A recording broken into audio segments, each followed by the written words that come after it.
At its core, in its current iteration, the Republican Party is offering a fascist theocracy ruled by white heterosexual Christian men. This is a party that just doesn't oppose abortion. At its core, the Republican Party opposes abortion even in cases of rape and incest, while at the same time, the Republican Party believes in child marriages. I'm not making this up. Child marriages where a 40-year-old man can marry a 14-year-old girl. Child marriage is legal in 40 states. 20 of those states don't require any minimum age. All you need is the consent from one parent. This is enslavement, where a girl in America never knows any man other than the adult male she now calls her husband. This is the Republican Party. We see a push now to eliminate no-fault divorce. Conservatives want to go back to when a man had to give a woman a divorce. Otherwise, she couldn't pick up and leave, no matter how abusive the relationship was. I saw this in conservative commentator Steven Crowder's Divorce, where he complained openly that he didn't want the divorce, but his wife did, and he said until Texas gets rid of no-fault divorces, there was nothing he could do. Now, before no-fault divorces, in order for a woman to leave an abusive husband, she either had to kill him or herself. This is the Republican Party. This is a party that wants to eliminate contraception so women are pregnant all the time. And they want to eliminate the idea of marital rape.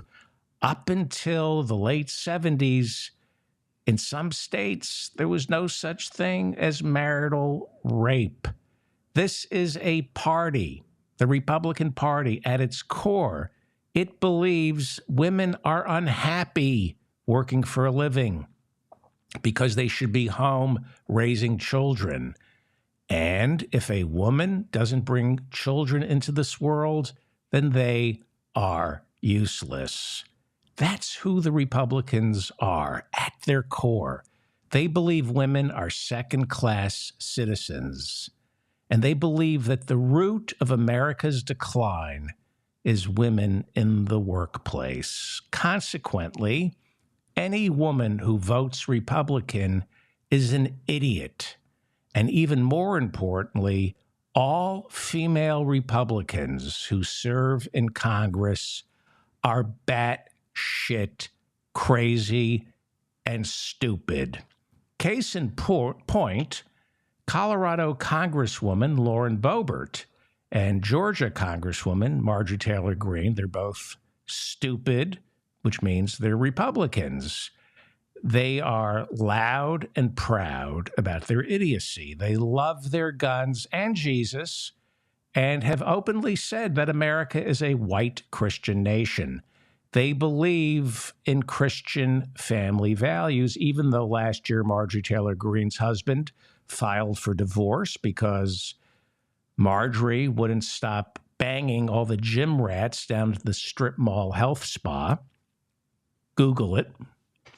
And this year, Lauren Boebert and her husband announced they're getting a divorce because Lauren Boebert wouldn't stop sleeping with the guys at their restaurant. Google it. And Mr. Boebert was drinking and showing his penis to minors in a bowling alley. Google it. So you would think two idiots like Boebert and Greene would get along. But like Boebert, Greene, and the entire Republican Party, you would be wrong. Turns out Boebert and Greene are territorial. They compete to out-stupid the other. And it all blew up on the House floor Wednesday when Marjorie Taylor Greene called Lauren Boebert, quote, a little bitch in front of other Republican lawmakers. They all confirmed this modern-day Lincoln-Douglas debate if Douglas was missing parts of his brain and Abe Lincoln had already been shot. This is the big debate between Lauren Boebert and Marjorie Taylor Greene, caught on C-SPAN on Wednesday, and it ended with Marjorie Taylor Greene calling Lauren Boebert a little bitch. See, Lauren Boebert introduced her own articles of impeachment to remove Joe Biden from office, and that incensed Marjorie Taylor Greene. She accused, I'm not making this up, she accused Lauren Boebert of plagiarism, of copying and pasting her articles of impeachment, taking all the credit, not giving Marjorie Taylor Greene any credit. And she said to Lauren Boebert, why do you have to steal my idea? It was my idea to impeach Joe Biden. Why couldn't you just co-sponsor my articles of impeachment? Why did you have to steal mine and claim they were your own, you little bitch? That is the fight between Lauren Boebert and Marjorie Taylor Greene, a meeting of the minds. Well, it doesn't end there. Another stupid female Republican decided to get in the middle of all this. Her name is Anna Paulina Luna, and she's stupid. Did I mention she's stupid? She's a female Republican congresswoman from Florida, and she's stupid. She's also a liar who sometimes claims she's Jewish. Sometimes she says she's Mexican. Other times she says she's Arab or even German, depending on who's hiring that day. Oh, yeah, and her grandfather was a Nazi. Did I mention she's stupid? She's a Republican. She claims to have come from a poor family. That's a lie. She's a stupid liar. She claimed to have been traumatized by a home invasion that never happened. And when her uncle challenged all her lies, she went ahead and accused him of stalking her. She went out and got a restraining order. She's stupid. Did I mention that? And manipulative. So, whose side do you think she's on? Is she on Marjorie Taylor Greene's side or Lauren Boebert's side? If you said she's on Marjorie Taylor Greene's side, you couldn't be wronger than Anna Paulina Luna's mother for not aborting her. Anna Paulina Luna is on the side of Lauren Boebert's, and, you know, she had to get involved. Here's what she tweeted. The only bitch I see is Marjorie Taylor Greene in both definitions because she is a dog. Marjorie Taylor Greene is Speaker McCarthy's lapdog. Marjorie Taylor Greene is jealous that someone actually walked the walk instead of just talking. Marjorie Taylor Greene has been promising articles of impeachment against Biden for almost 3 years. Now she's jealous because Lauren Boebert actually took action instead of using it as a fundraising grift like Marjorie Taylor Greene does on a daily basis. Wow. These are Republican women, all stupid and petty. Did I mention they're stupid? Besides being stupid, Congressman Luna introduced legislation to censure the brilliant Adam Schiff, who's running for Senate in California. He's still a congressman. She introduced legislation to censure Adam Schiff for the lies he spread about Russian collusion. In 2019, to refresh your memory, Congressman Adam Schiff became chairman of the House Intelligence Committee, and he began looking into the role Vladimir Putin played in assisting Donald Trump in winning the 2016 presidential election. Adam Schiff was also an impeachment manager, and Trump hates Schiff. Donald Trump, seen here practicing for prison, I call him Mr. President, he endorsed Congressman Luna. She's from Florida. I call her Congressman Lunatic. And to thank Mr. President for the endorsement, she introduced the motion to censure Adam Schiff as well as fine him $16 million for spreading lies about Russian collusion.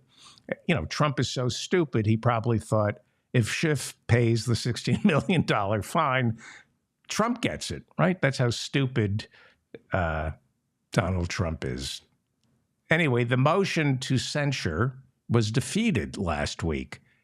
But this week, Congressman Lunatic reintroduced the motion to censure, and she removed the fine, no fine.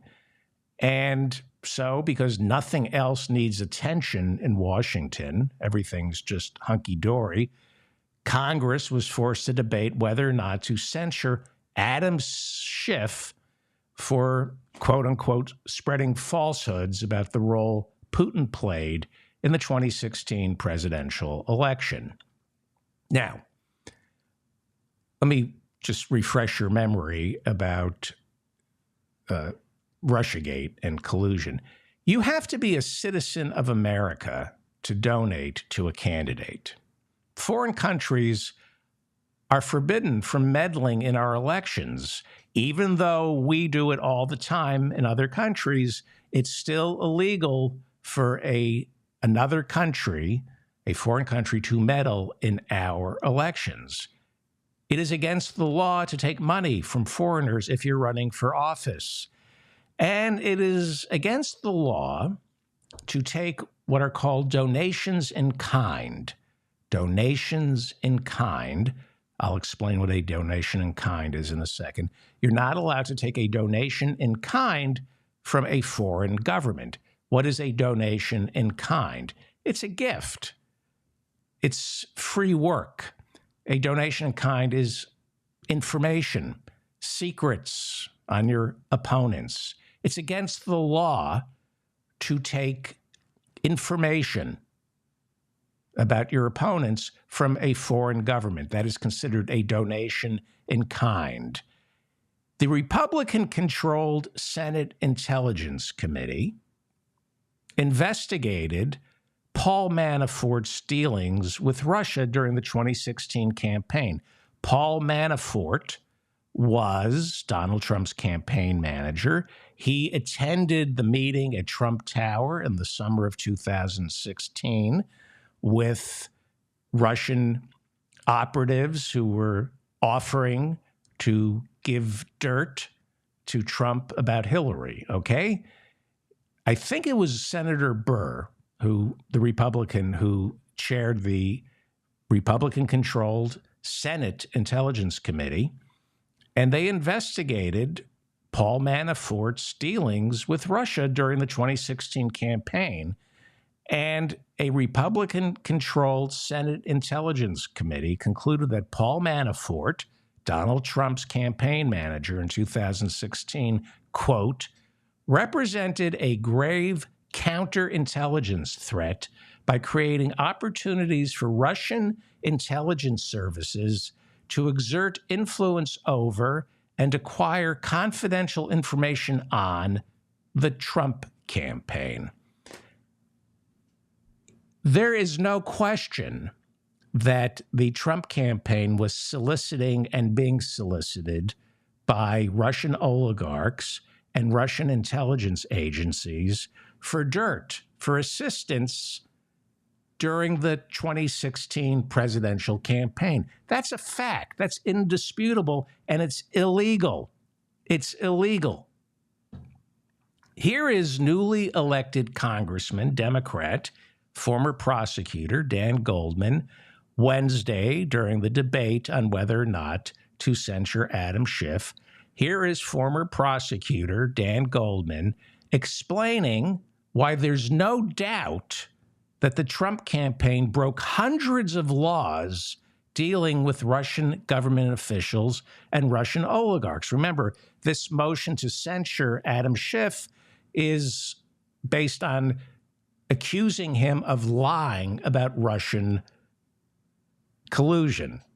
Right here is Dan Goldman just talking about Paul Manafort. There are hundreds of examples, but here's Dan Goldman talking about Trump's campaign manager, Paul Manafort. You want to talk about collusion?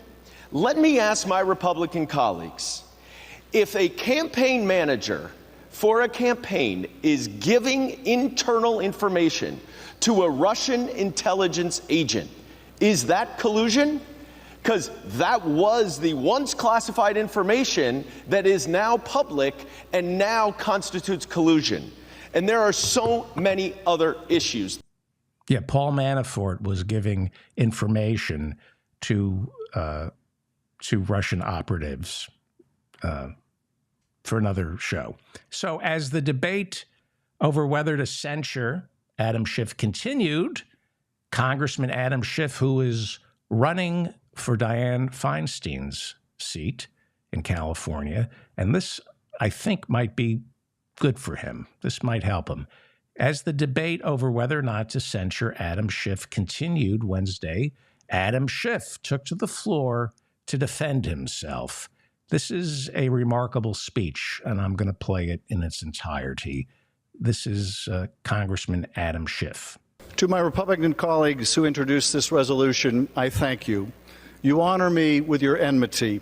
You flatter me with this falsehood. You, who are the authors of a big lie about the last election, must condemn the truth tellers, and I stand proudly before you. Your words tell me that I have been effective in the defense of our democracy, and I am grateful.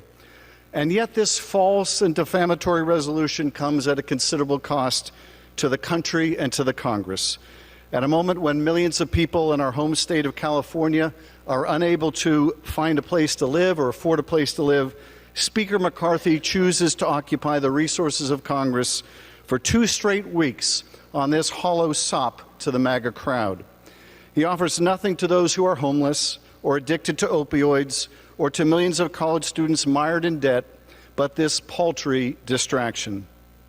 Donald Trump is under indictment for actions that jeopardize our national security, and McCarthy would spend the nation's time on petty political payback, thinking he can censure or fine Trump's opposition into submission. But I will not yield, not 1 inch. The cost to the Speaker's delinquency is high, but the cost to Congress of this frivolous and yet dangerous resolution may be even higher, as it represents another serious abuse of power. Donald Trump has threatened that any of you that defy him and vote against this partisan resolution will be met by a primary challenge. And he calls for my imprisonment. If a transient majority can punish and attempt to silence members who hold a corrupt president to account, there is no telling what further corruption of office will follow. And I say this to Speaker McCarthy and others who wish to gratify Donald Trump with this act of subservience or bend to his demands.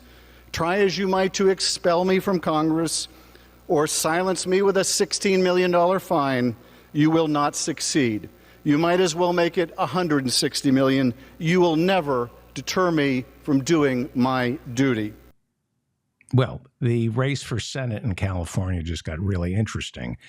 As you all know, Dianne Feinstein will not be running for re-election in 2024, and there are 3 California Congress people who are running in the primary, and they want her seat. It's Adam Schiff, Katie Porter, who we've had on this show, and Barbara Lee, who I've endorsed. Barbara Lee, I think, shows the best judgment because she voted not only against the war authorization for Iraq, she was the only congressperson to vote against the war authorization for Afghanistan. And I don't want to get into it now. Watch my previous shows. She was right, and the rest of the Congress was wrong because the Taliban did not attack us. Afghanistan did not attack us on 9/11. Katie Porter is new to Congress. She's great. Adam Schiff, as Howie Klein has pointed out, is moving to the left, but he's, a bit of a centrist in some respects. For example, he voted for both the war authorization in Iraq and Afghanistan. Nancy Pelosi did not vote for the war authorization in Iraq. She had supreme judgment on that. Adam Schiff lacked the judgment. I mean, that's a major mistake to have voted for the war authorization in Iraq. So I want Barbara Lee. However, he's been censured and he's been turned into a scapegoat. Here's the vote. Here is Speaker Kevin McCarthy announcing this ridiculous motion to censure Adam Schiff for quote, spreading falsehoods about Russian collusion. Here's Speaker McCarthy. The ayes are 213 and the nays are 209. With 6 answering present, the resolution adopted. Without objection, the motion to consider is laid on the table. House will be in order. I'll wait. And the Democrats shouted shame for a couple of minutes. And then finally, when it died down, Speaker McCarthy continued. By its adoption of House Resolution 521, the House has resolved that the House of...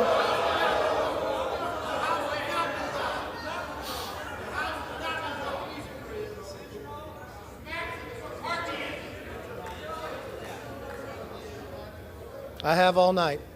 That's what he told Marjorie Taylor Greene also. By its adoption of House Resolution 521, the House has resolved that the House of Representatives censures Adam Schiff, representative of the 30th Congressional District of California, for misleading the American public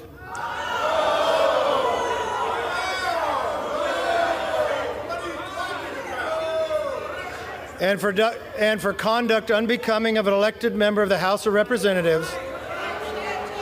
That Representative Adam Schiff will be forthwith present himself in the well of the House of Representatives for the pronouncement of censure. That Representative Adam Schiff will be censured with the public reading of this resolution by the Speaker.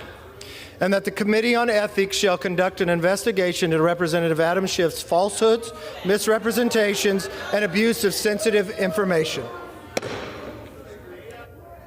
That is really shameful that Speaker McCarthy would endorse a censure of Adam Schiff.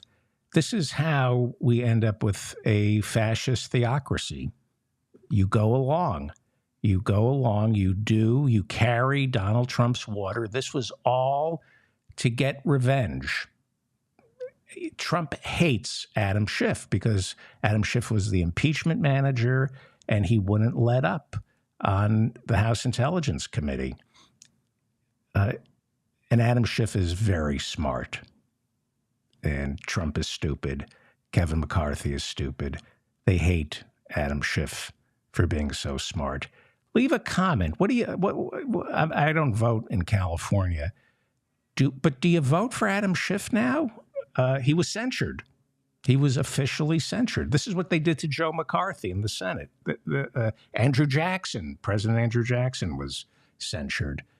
Then it was over a couple of years later, they voted to rescind the censure. But what do you do if you live in California and you're a Democrat? Do you vote for Barbara Lee, who I think deserves to be in the Senate?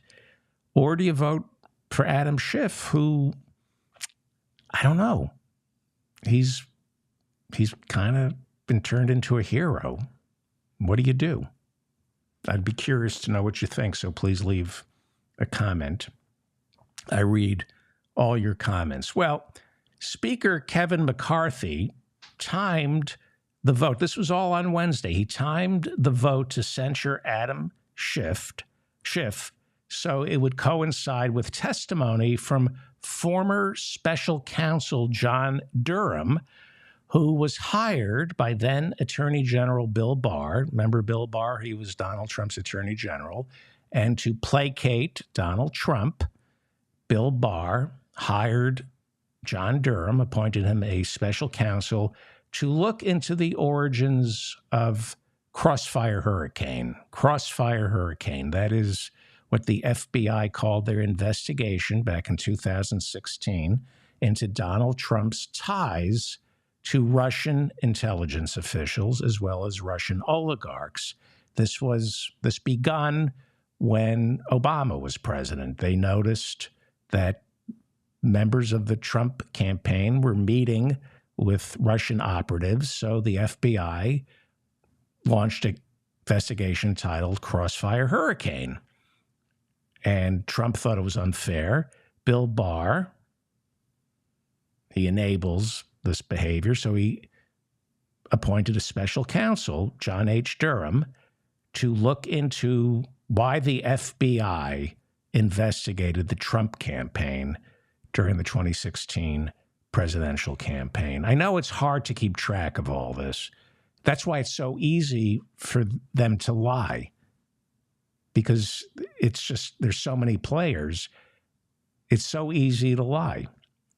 Durham issued his final report last month on May 15th. It took him 3.5 years, and Durham issued his final report on the FBI and the investigation into Russian collusion known as Crossfire Hurricane. And he concluded that the FBI shouldn't have launched a full-scale investigation into Trump's ties to Russia. He concluded they should have only launched a preliminary investigation. That was it. After 3.5 years trying to prove that the FBI was biased against Trump, that there's this deep, dark state at work trying to destroy Donald Trump, all he could do was accuse the FBI of confirmation bias and say that they were politically motivated in finding dirt on Trump, although he couldn't prosecute anybody. He failed at that. And his conclusion that the FBI was politically biased against Donald Trump runs counter to the Justice Department's Inspector General's report, which was released in December of 2019. And that, it was Inspector General Horowitz, I believe was his name. He exonerated the FBI. Now, who are you going to trust? The Inspector Generals are neutral. They're like the Congressional Budget Office. You can trust the Inspector Generals. And the Inspector General of the Justice Department exonerated the FBI in 2019 and said that they were well justified in looking into Russian involvement with the Trump campaign in 2016. The truth is, John H. Durham, the special counsel, is the one with confirmation bias. He found absolutely nothing. He found absolutely nothing. Well, actually, that's not true. He was on the road with Bill Barr, Attorney General Bill Barr. In 2019, they went to Italy, and they met with, 2 times, they met with Italian intelligence agents trying to uncover FBI corruption. And the Italian intelligence agency offered Bill Barr and John H. Durham some dirt, but it was dirt on Trump. They said, we have some more dirt for you if you're looking for any on Donald Trump. And Barr reportedly said, that's not why we're here. We're not looking for, so you can keep the dirt. The Durham investigation, 3.5 years, ended up with nothing. He put 2 people on trial and failed to win a single conviction. So he got it from both sides on Wednesday. He went before the House Judiciary Committee, chaired by the wonderful Jim Jordan. And this was supposed to be the day that Durham spilled the beans and exposed the FBI, but he got it from both sides. Here is Matt Gaetz, Republican, grilling Durham when Durham testified before the House Judiciary Committee, basically called him the equivalent of the Washington Generals in a game with the Harlem Globetrotters. That's what Matt Gaetz just called him, a loser. Here's Matt Gaetz.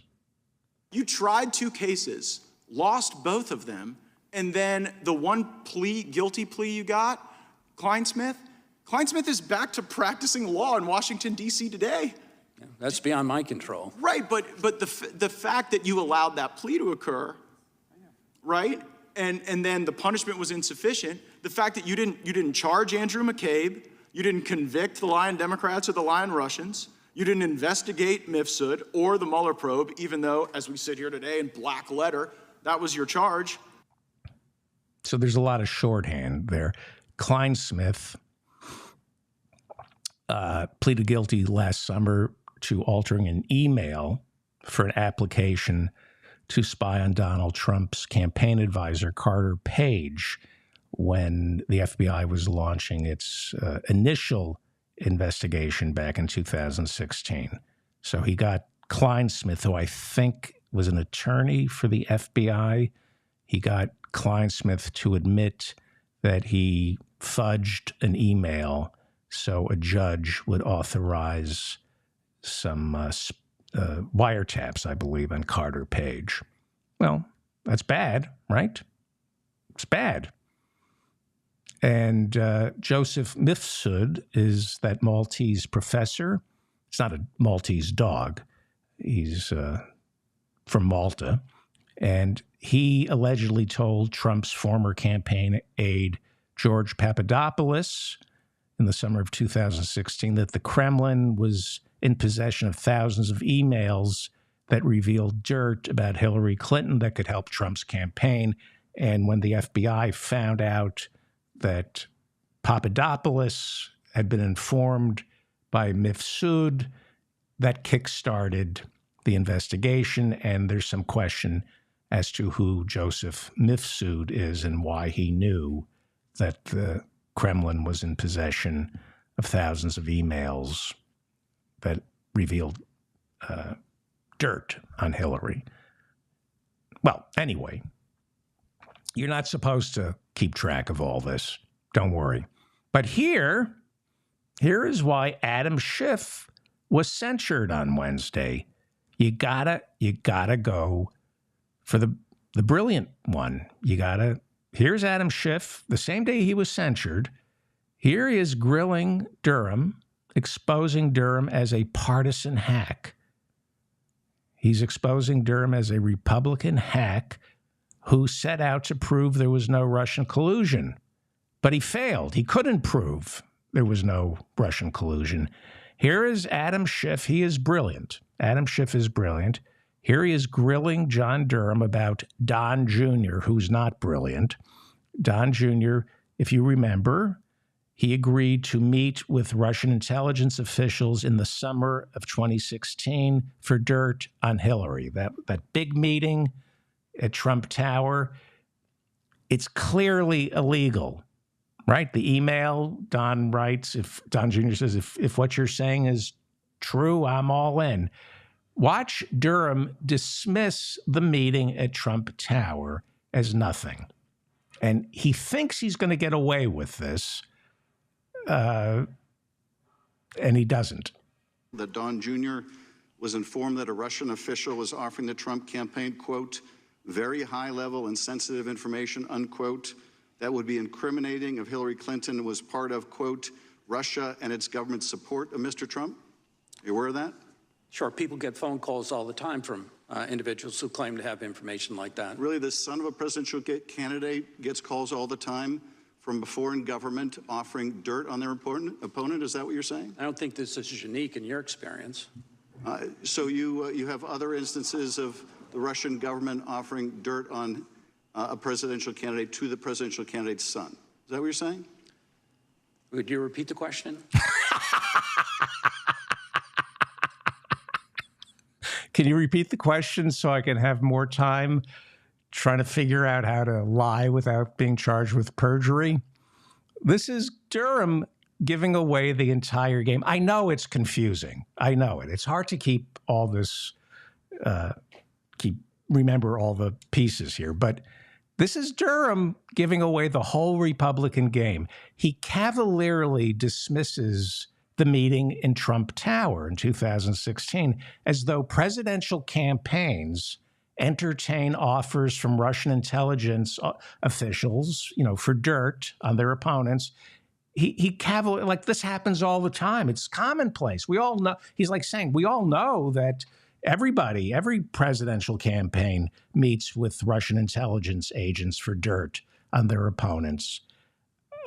Here's Adam Schiff humiliating this political hack, this arrogant prick political hack, John Durham. This is why Adam Schiff had to be censured later that day.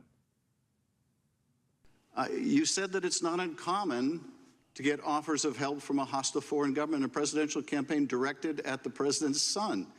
You really stand by that, Mr. Durham? I'm saying that people can make phone calls making claims all the time that you may have experienced. Are you really trying to diminish the significance of what happened here and the secret meeting that the president's son set up in Trump Tower to receive that incriminating information? Are you trying to diminish the significance of that, Mr. Durham? I'm not trying to diminish it at all, but I think the more complete story is that they met and it was a ruse and they didn't talk about Mrs. Clinton. And you think it's insignificant that he had a secret meeting with a Russian delegation for the purpose of getting dirt on Hillary Clinton, and the only disappointment expressed in that meeting was that the dirt they got wasn't better. You don't think that's significant? I don't think that was a well-advised thing to do. Not well advised. Not well advised. This guy, John Durham, is so accustomed to talking to idiots and projecting his own stupidity onto people who aren't idiots. And this is Adam Schiff. I'm going to continue to play this. I just wanted to stop it for a second.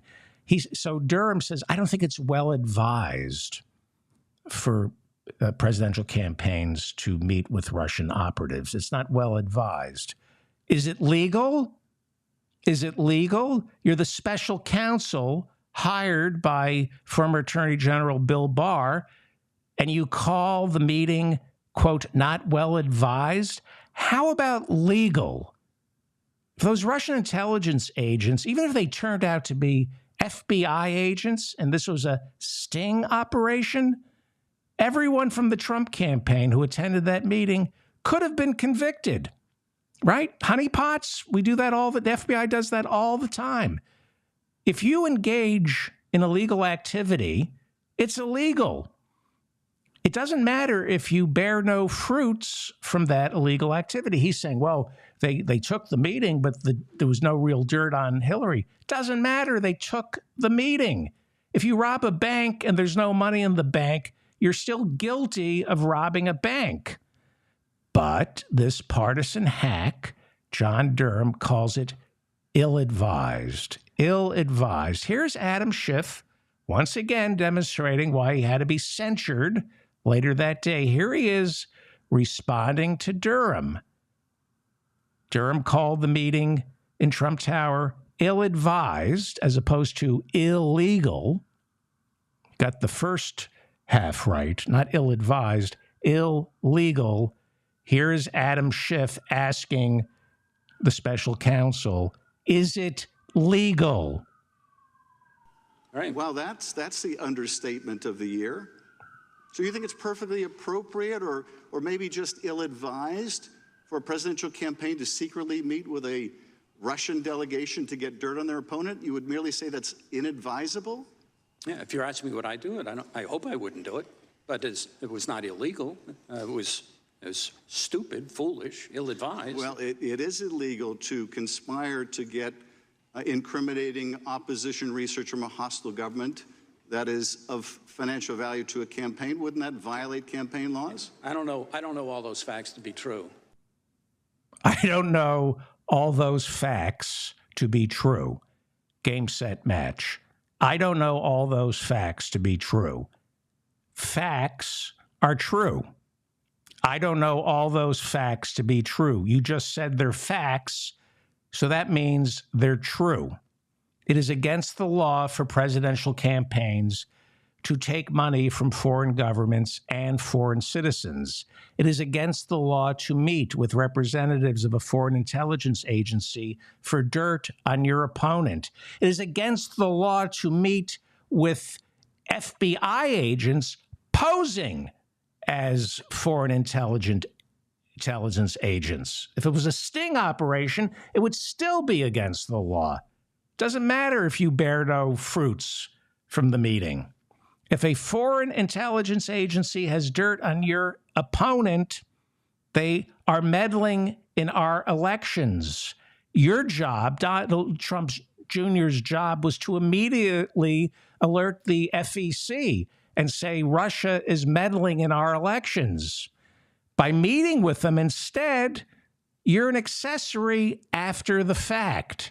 By taking that information, you are committing numerous crimes. By saying you want the information, you are committing numerous crimes, one of which is an illegal campaign donation in kind, right? Dirt is worth money. You pay for dirt. Getting dirt for free is accepting a campaign donation in kind because it's worth a lot of money, and that's illegal. But John Durham says he doesn't know these facts to be true. I don't know these facts to be true. Durham is a partisan hack who worked for the Justice Department back in 2005 up until about 2010, and he proved he was willing to play ball with the Republicans. When the CIA had videotapes of their own agents back in 2005 violating international law, torturing suspected members of Al-Qaeda. This was in a black site in Thailand. There were tapes of our CIA torturing Al-Qaeda suspects. Well, what did the CIA do? They destroyed the tapes. I think it was Gina Haspel. I'm not sure. I think she destroyed the tapes, and Trump rewarded her by making her head of the CIA. I think. I'm not positive. But, you know, you get rewarded for covering up for the CIA. The Justice Department, this came out. The House Intelligence Committee found out in 2005. The 9/11 Commission wanted to see those tapes, and the CIA wouldn't hand them over, and it turns out they erased them. So the Justice Department was forced, the Republican Justice Department under war criminal George W. Bush, was forced to launch an investigation, and they assigned it to this guy, this partisan hack, this arrogant prick who assumes everybody's as stupid as he is, John Durham. And, you know, he jerked around for a couple of years, and then I think it was 2010, maybe 2011, he decided not to prosecute, proving himself to be a loyal Republican foot soldier. He covered up for the CIA. So Bill Barr, the Attorney General under Trump, knew to hire him to cover up for Trump. You don't move ahead by being a good person. You move ahead by covering up for other criminals. I think Gina Haspel was running the CIA dark site in Thailand, and her reward for destroying those tapes was being made head of the CIA. I think. I'll have to check that. It's been a year since Supreme Court Justice Samuel Alito wrote the majority opinion that overturned Roe v. Wade. ProPublica reports this week that Alito was treated to a free fishing vacation to Alaska, all paid for by hedge fund billionaire Paul Singer. Alito stayed in a $1,000 a night hotel and flew on a private jet that, had he been forced to pay for it, would have cost him about $100,000 for the fuel, the pilot, the use of the jet. Now, Alito broke the law, according to ProPublica. He broke the law because he failed to report the trips when it was time to make his annual financial disclosures. And this is in direct violation of federal law, which says Supreme Court justices must report all gifts. Why? Well, you know, in case they have to rule on a trial that involves the person giving you the gifts. Well, after the trip, the billionaire, the hedge fund billionaire Paul Singer, went before the Supreme Court not once, not twice, not 3 times, more than 10 times. The guy who paid for Samuel Alito's fishing trip that, at least $150,000, had more than 10 cases before the Supreme Court. Runs a big hedge fund, right? So there are a lot of cases before the Supreme Court. And Alito failed to recuse himself.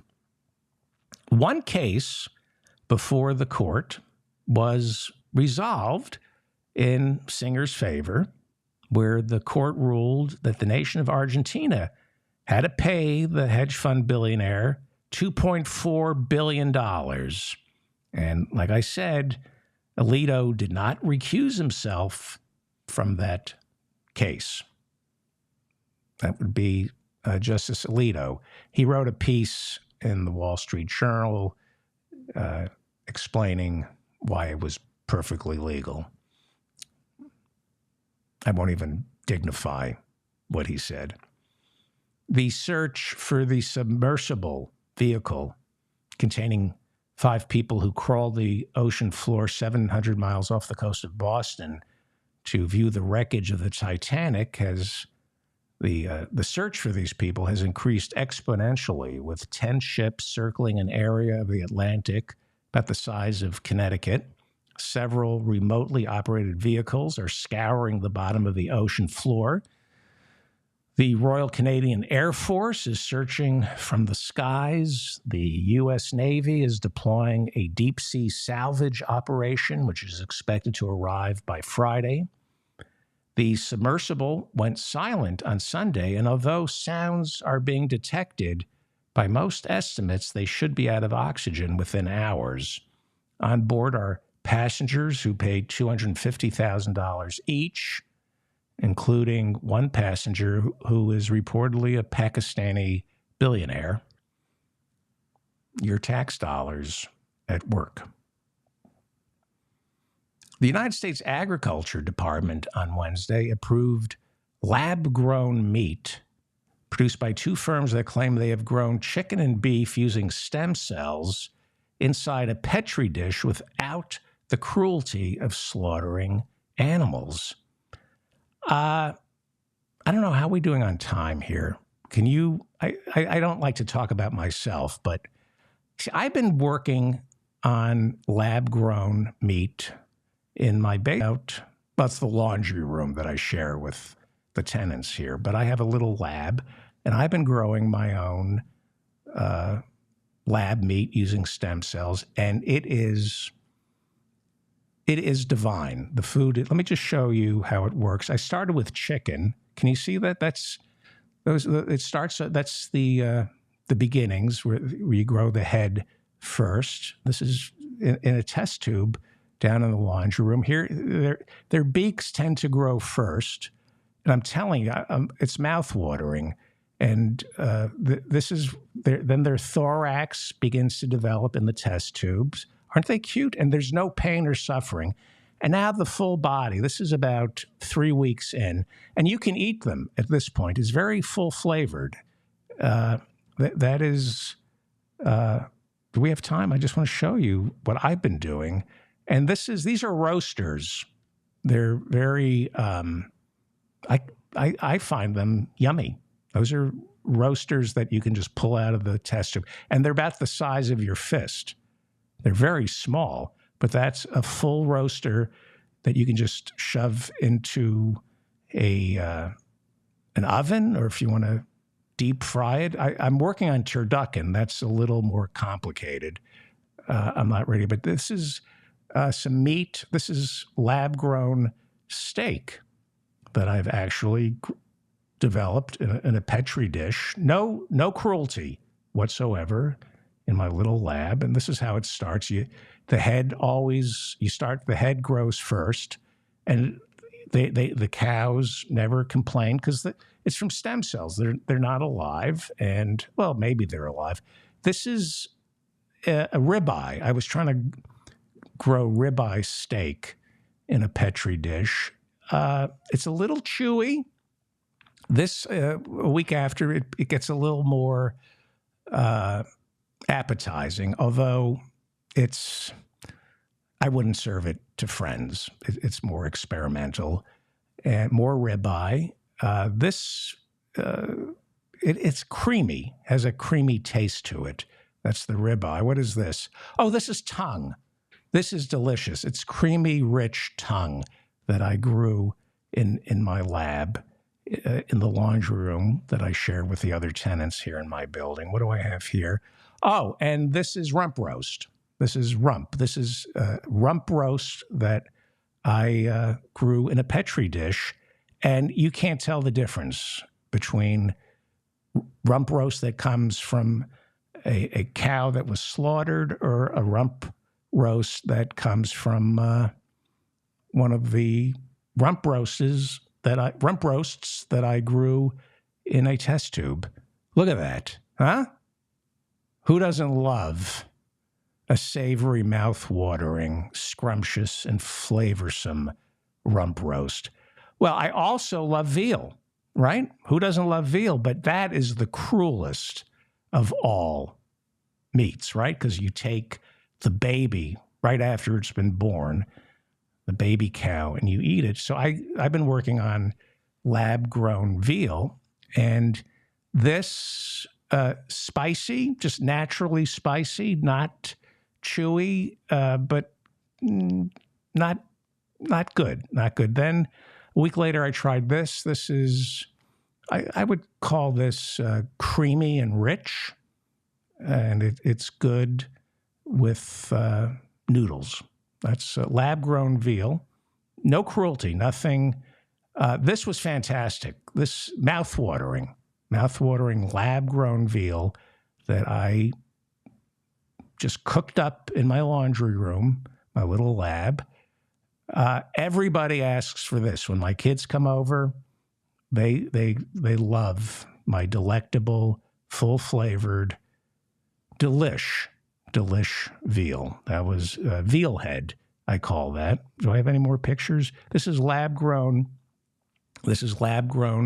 veal that I company comes over. They keep asking for my recipe, and you need a centrifuge, you need test tubes, you need stem cells, happy veal. This is I'm thinking of, look at that. When you put that, like for Thanksgiving, I'm going to put that on the table. I think it'll be gone within seconds. How can you resist my lab-grown veal? No cruelty, no pain. You can eat a baby cow now and not feel guilty thanks to cruelty-free, lab-grown veal that I just need the USDA. That's my favorite. That's I think that's my best dish, my best veal. Did I get all of it? Let's see. I'm asking all of you to write to the USDA and tell them to approve David Feldman's lab-grown veal. How could you not want to eat this? How could you not want to eat veal that is cruelty-free? I'm so hungry. Who doesn't love veal? Veal without any of the pain. Mouth-watering, spicy, zesty, flavorful. That's my lab-grown veal.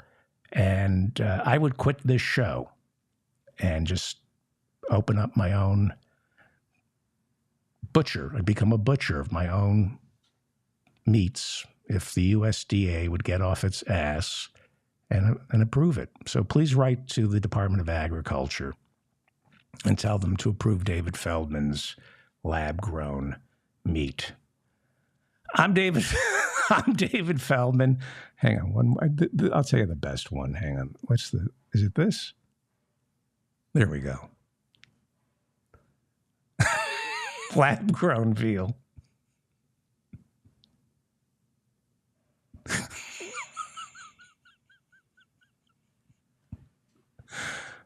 Please like this video. Please share it with your friends. Hang on, what's the one more? I'm sorry, I gotta go. Please share this with your friends. Please like the video. That's the best way to help me. If I made you think or anything, just like the video and share it with your friends. That's the best way to help me. Subscribe to the channel. And what else? Subscribe to my newsletter. Thank you to all the moderators in the YouTube chat room for keeping this place civil. And I am starving. I am so hungry right now. Hang on. That's the best one. I'm David Feldman. Remind if everybody would just switch to either a plant-based diet or lab-grown veal, like the kind I'm growing, we could save the planet. I'm David Feldman reminding you to stay strong and protect the weak.